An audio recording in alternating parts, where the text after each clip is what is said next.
Ekoran daripada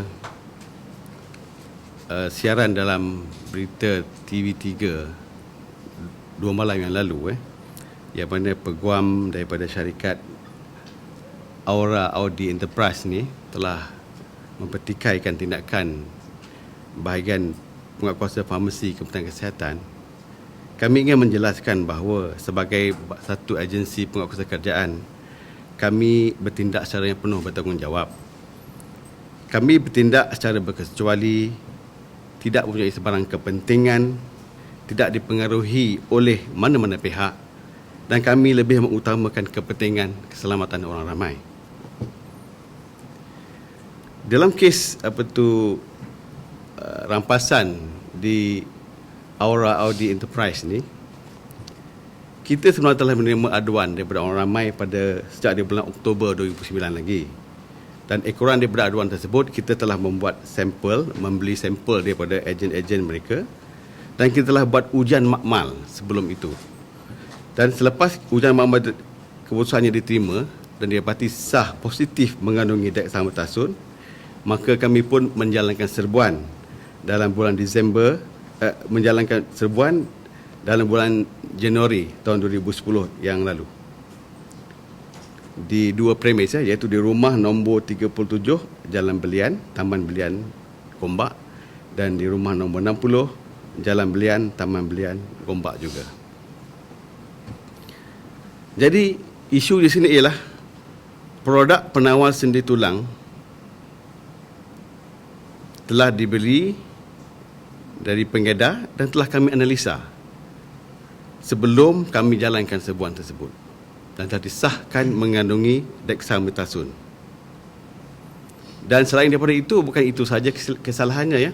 Jadi selain daripada itu, semua produk yang dirampas daripada syarikat tersebut adalah jelas tidak berdaftar, dan kesalahan tidak mendaftarkan ubat-ubat tersebut sendiri sudah cukup untuk kita membuat pendakwaan di mahkamah sebenarnya. Ujian untuk pengesahan dalam makmal Jabatan Kimia yang disebutkan itu hanya perlu dilakukan sebagai satu prosedur wajib atau satu prosedur untuk kita meneruskan pendakwaan di mahkamah di bawah akta racun. Sekiranya kita nak mendakwa dia di bawah akta racun. Tetapi untuk mendakwa di bawah produk tidak berdaftar, kita tak perlu ujian itu pun sebenarnya. Memadai dengan kita mengesahkan dengan competent authority, iaitu pihak berkuasa golongan dadah, bahawa produk yang dipasarkan itu tidak berdaftar. Dan itu adalah jelas melanggar peraturan 7 dalam kurungan 1A Peraturan Kawalan Dadah dan Kosmetik tahun 1984 yang boleh dihukum.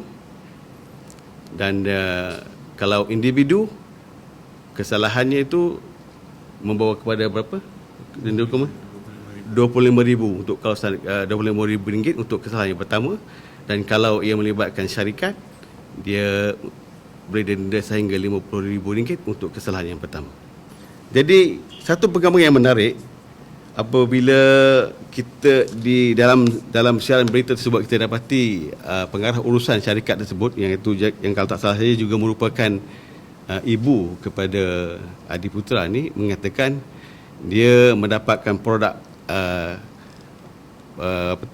pengawal sendi tulang, apa nama Pak tu? Penawar. Ya, penawar sendi tulang tu daripada sebuah syarikat di utara, yang dia pun tak tahu dari mana-mana punca sebenarnya. Dan kami sebenarnya telah membuat riskan, dan kami pun telah berjaya merampas satu lagi produk yang sama bentuknya, dan kalau ikut packing dia pun hampir sama dengan produk, memang sama pun dengan produk yang dipasarkan oleh syarikat Adi Putra. Jadi jelas produk yang sama didapati secara pukal daripada syarikat pukal di utara, dan dia repack dan dilabel semula di bawah jenama Adi Putra. Dan sedangkan kalau dilihat dengan detail, ingredient di dalam produk ini dia tiru bulat-bulat, sebiji seperti produk yang kami rampas di utara tanah air. Sehingga kepada kesilapannya pun sama. Salah satu ingredient ni, kalau kita lihat sini, dinamakan sebagai Siti Halia. Kalau kita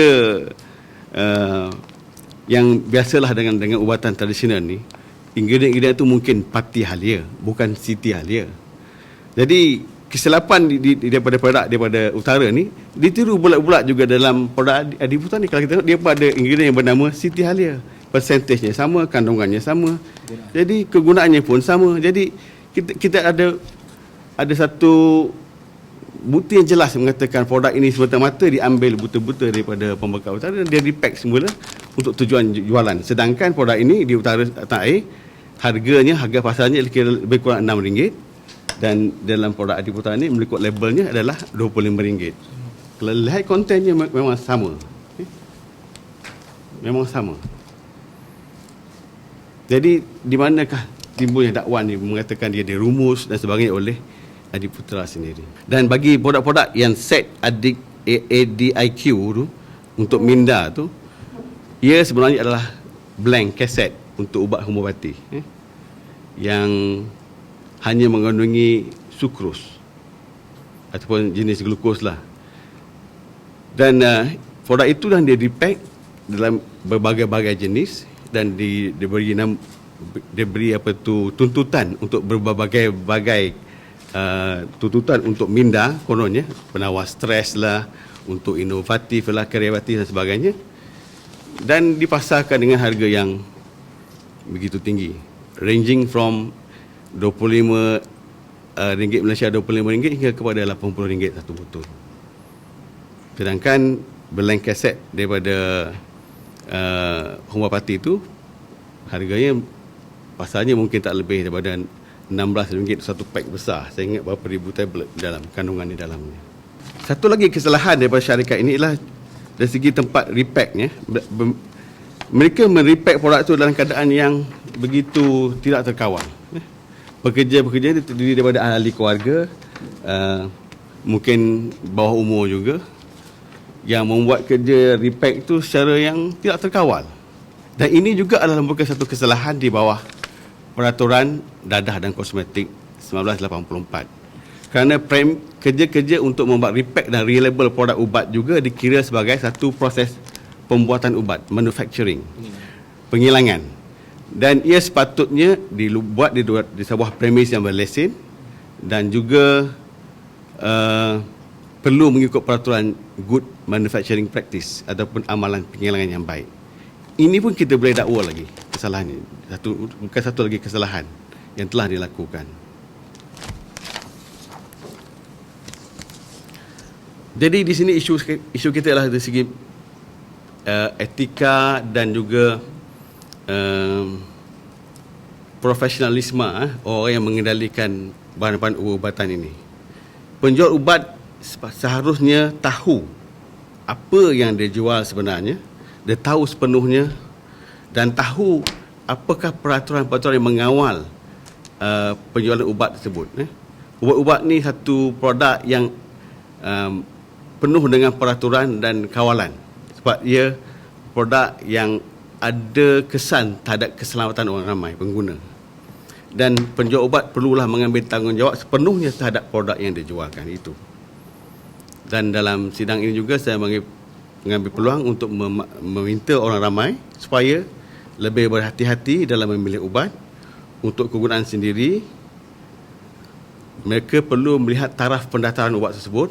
Adakah dia berdaftar sebenarnya? Dia boleh semak dengan laman web Biro Pengawalan Farmasikal Kebangsaan, www.bbfk.gov.my. Seorang kanak-kanak, dia di bawah kawalan ibu dan bapa dia sepenuh-penuhnya. Jadi kita tak ada salahkan apa-apa tentang Adiputra. So tawan bahawa dia CEO semangat itu, kita pun rasa pelik jugalah. Sebab ini sebuah syarikat enterprise, dia tak perlu CEO sebenarnya.